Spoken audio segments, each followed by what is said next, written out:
श्री कृष्ण बलराम और उनकी पत्नी यदुवंशियों की मृत्यु कैसे हुई? 90% लोग ये नहीं जानते। श्री कृष्ण की लीलाओं से शायद ही कोई शख्स अनजान होगा, लेकिन क्या आप जानते हैं कि कृष्ण जी की मृत्यु कब और कैसे हुई थी? वो कौन था जिसके हाथों श्री कृष्ण की मृत्यु हुई? मानवता और मानव जाति को लगभग नष्ट कर देने वाला कुरुक्षेत्र का युद्ध शांत हो चुका था।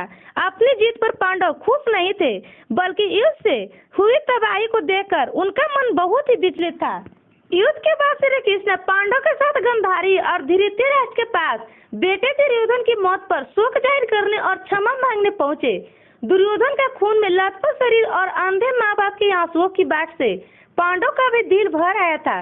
गांधारी पांडव को छोड़कर श्री कृष्ण को ही दुर्योधन की मौत का असली जिम्मेदार मानने लगी। गांधारी ने श्री कृष्ण पर चीखते हुए कहा, आप द्वारकाधीश हैं, जिनकी पूजा मैंने खुद विष्णु अवतार मानकर किया।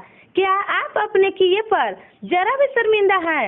आप चाहते तो अपनी दिव्य शक्तियों से इस युद्ध को टाल सकते थे।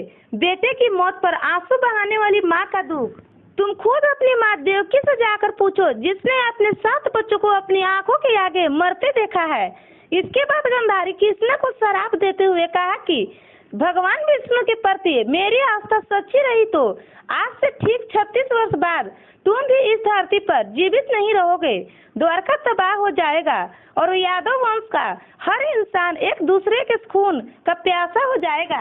यह कहकर गांधारी श्री कृष्ण के चरणों में गिर गई और रोने लगी। कृष्ण ने चेहरे पर हल्की सी मुस्कान लिए गांधारी को उठाया और कहा, माते, आपके श्राप का असर एक दिन जरूर होगा, लेकिन ये सिर्फ मेरे प्रति आपकी सच्ची श्रद्धा की वजह से नहीं, बल्कि बदलते समय की वजह से भी होगा।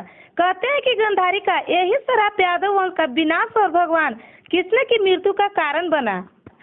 कई साल बीतने के बाद श्री कृष्ण के पुत्र सांबा गर्भवती स्त्री के भेष धारण करके ऋषि मुनियों के आश्रम में मिलने गए। ये देखकर ऋषि भड़क गए और उन्होंने सांबा को श्राप दिया कि तुम एक ऐसे लोहे के तीर को जन्म दोगे जो तुम्हारे कुल साम्राज्य को सर्वनाश कर देगा। इससे सांबा बहुत डर गए और उन्होंने इस पूरी घटना के बारे में उग्रसेन को बताया।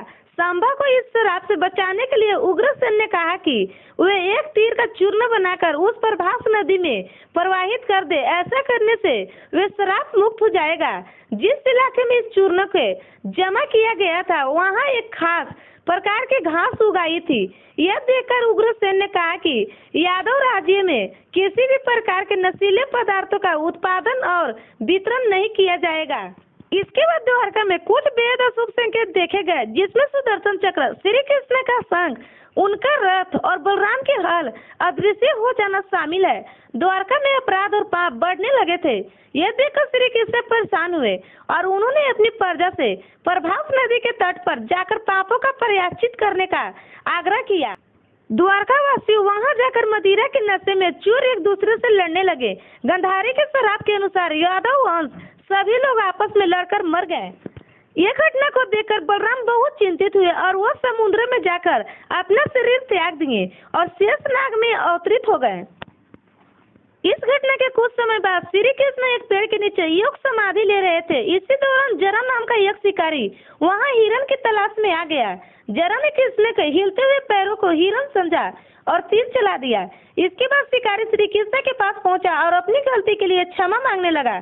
तब श्री कृष्ण ने उससे सांत्वना दी और बताया कि कैसे उनका मृत्यु निश्चित थी। श्री कृष्ण ने कहा कि त्रेता युग में लोग मुझे राम के नाम से जानते थे। राम ने सुग्रीव के बड़े भाई बाली को छिपकर वध किया था। अपने पिछले जन्म की सजा उन्हें इस जन्म में मिली है। यह बात कहकर श्री कृष्ण अपना शरीर त्याग दिए। श्री कृष्ण के जाने के बाद रुक्मिणी और जयवंती समेत अन्य पत्नियां देह त्याग दिया और बाकी बच्चे के यदुवंशियों से द्वारका से अर्जुन ने हस्तिनापुर ले और वह द्वारका समुद्र में विलय हो गया। इस तरह से गांधारी के श्राप से कृष्ण समेत उनका पूरा वंश समाप्त हो गया।